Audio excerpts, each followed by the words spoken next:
इंदौर का 3 इमली ब्रिज एक गंभीर खतरे की ओर बढ़ रहा है। करीब 40 करोड़ की लागत से बना ये पुल अब तकनीकी खामियों और लापरवाही का शिकार है। पिछले 1 साल से पुल का एक हिस्सा करीब 4 इंच तक धंस चुका है। वहीं रिटेनिंग वॉल और रेलिंग के बीच बड़ा गैप नजर आ रहा है।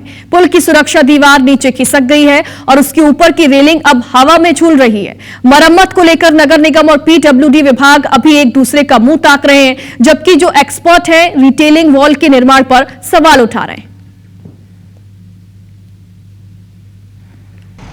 इंदौर के 3 इमली ब्रिज पर भी अब खामियां जो है वो नज़र आने लगी है। जैसे जैसे बारिश बढ़ती जा रही है वैसे ही ब्रिज के नीचे की मिट्टी तो धंस रही है, लेकिन ये लापरवाही जो है ब्रिज के ऊपर भी दिखाई दे रही है। ब्रिज के ऊपर नीचे की मिट्टी धंसने के कारण ब्रिज का एक हिस्सा जो है वो लगातार दरकता जा रहा है और इस मामले पर लापरवाही इतनी बड़ी है कि अभी भी पुल पर गाड़ियों का आवागमन तो चालू ही है, लेकिन ब्रिज का सुधार कार्य जो है वो नहीं किया गया है। जिस ब्रिज का जब एक हिस्सा सेटल हुआ था तो नगर निगम ने चिट्ठी लिखकर इसका परीक्षण भी कराया था और उस परीक्षण में इस ब्रिज में क्रैक जो पाए गए थे वे अत्यधिक खतरनाक बताए गए थे।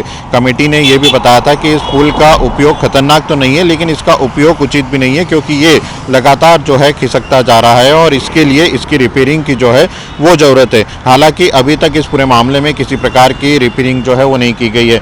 ब्रिज के ऊपर साफ तरीके से नज़र आ रहा है कि किस तरह से नीचे की मिट्टी हटने के कारण ऊपर इसका असर जो है वो दिखाई दे रहा है और ब्रिज जो है वो लगभग 4 इंच जो है यहाँ से दरक चुका है। जो ब्रिज का हिस्सा है वो एक हिस्सा यहाँ से अब अलग होता हुआ भी दिखाई देने लगा है और इसके बावजूद ये हिस्सा जो है अलग हो रहा है। इस पर बड़े बड़े पत्थर रख दिए गए हैं, लेकिन इसका सुधार कार्य जो है वो अभी तक शुरू नहीं किया गया है और भारी वाहनों का आवागमन भी अभी भी इस ब्रिज पर चालू है। यानी कि लापरवाही की हद इतनी है कि यदि कोई बड़ा हादसा हो जाता है तो उसे रोकने के यहाँ पर कोई इंतजाम जो है वो नहीं किए गए हैं। तस्वीर जो है वो सामने दिखाई दे रही है कि ब्रिज में लगातार दरारें पड़ रही हैं, लेकिन इसके रिपेयरिंग और सुधार को लेकर के अभी तक कोई कार्रवाई जो है वो नहीं की गई है।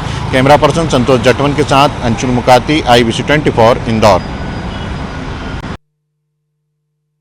जो रिटेनिंग वॉल बनाई गई है वो साइड रोड से काफ़ी ऊपर बनाई गई है और नीचे मिट्टी भरी हुई है और ये जो मिट्टी भरी गई है वो मिट्टी को रोक के लिए जो तरीके होते हैं, या तो रिटेनिंग वॉल बहुत नीचे तक बनाई जाए या दूसरा ये होता है कि उसके मिट्टी का जो स्लोप है वो मेंटेन किया जाता है। इससे बोलते हैं एंगल ऑफ रिपोज। उस एंगल ऑफ रिपोज से ज़्यादा पे मिट्टी डाली जाती है जिससे कि मिट्टी बह के बाहर नहीं आए और प्राकृतिक रूप से वो मिट्टी बनी रहती है।